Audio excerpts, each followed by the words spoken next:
quand j'étais petit, on me donnait de l'argent de poche. Et normalement, quand t'es pauvre, tu connais pas l'argent de poche. À la limite, tu connais les poches, mais ça va pas plus loin dans le concept. Et une fois, j'étais tranquille chez moi, j'étais petit, tu vois, et il y a mon père qui vient me voir, il me fait « Excuse-moi, Jérémy, est-ce que je pourrais te parler quelques secondes ?» Moi, je lui dis « Oui, j'ai quelques secondes à t'accorder.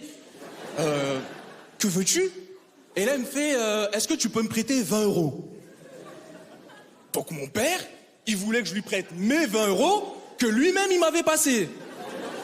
Donc là, je lui dis qu'avant de pouvoir répondre favorablement à sa requête, que j'aurais besoin de quelques éléments. Du coup, je lui demande tout d'abord quels sont ses revenus, s'il est marié ou célibataire, et s'il a des enfants, combien en vrai, parce que je trouve son comportement suspect. Donc là, il me fournit les éléments de réponse dont j'ai besoin, et là, je comprends que cet individu ne va jamais me rembourser.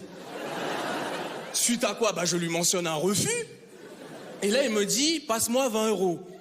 Et là, je comprends dans le changement de sa voix qu'on n'est plus dans une demande de prêt, mais dans un braquage.